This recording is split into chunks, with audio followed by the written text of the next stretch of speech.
As a submariner, everyone is essential to the mission. So if we lose one person, it doesn't matter how low on the totem pole you are, you have to be there or we're not successful.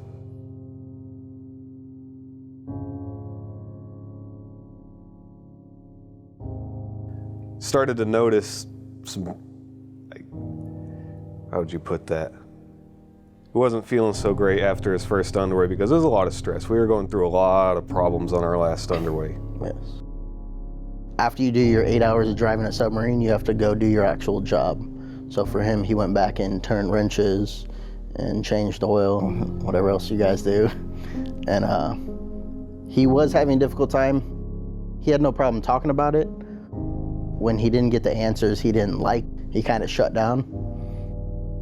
For an experienced guy, that's all right, we just got to get the boat, keep it going, let's get the mission done, get back home. But for a new guy, that's really daunting, staying up for a long time, not being able to sit down and email your family as much as you'd like to.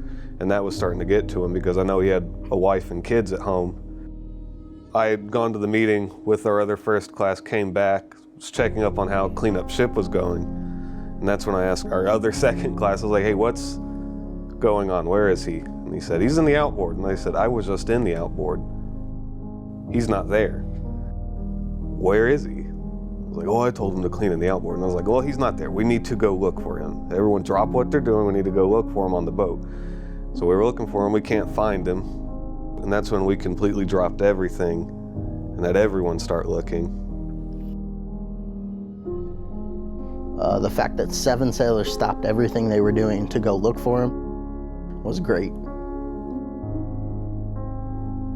You don't want to think the worst things in these situations. So all I thought was, oh, he's run off to his room. He just wanted to cool down. He wants to be somewhere else other than here. Everyone thinks that every once in a while because stuff gets stressful. So I was thinking in that best mindset that he had just gone off. He didn't verbalize anything of what he was going to do. So we just thought he'd run off, wanted to go back home. It was about 12:30 and I see all the A-gangers running around. I was like, what's wrong? And they're like, oh, we're looking for the sailor. So I was like, okay, Gibson, let's get in the golf cart. Let's go check his room. And that's when it all started. Well, there's 2 doors to go into each one of the barracks rooms. So the first door, we knocked on it, knocked on the window, no response. So we opened the first door that goes into the middle area. And then we saw the bed sheet hanging from the top of the door. And we didn't want to say what we thought at that point, but we knew exactly what was going on at that point. I looked straight at Gibson and I said, get ready. Because there's only one thing that it could be. And we both didn't say anything beyond that. We opened the door.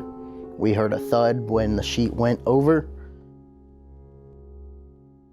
When presented with situations like that, you fall back to your lowest level of training, and in that case it was help him.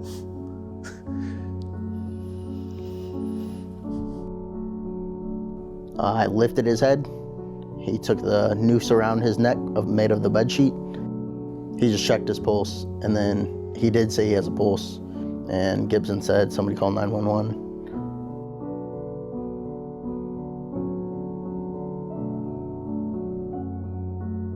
You feel accomplished that you saved a life, and you'll always carry that with you, but you also feel bad that it happened under your watch in the first place.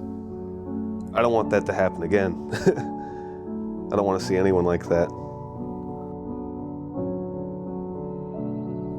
It's hard to ask for help. It doesn't matter if you're a man or a woman. Everybody needs help. And the willingness to admit that you need help is very difficult. But from that day on, even if it's smaller things that I can't find myself or I've never experienced, I'll ask somebody else for help. And I can help other sailors or other people when I retire.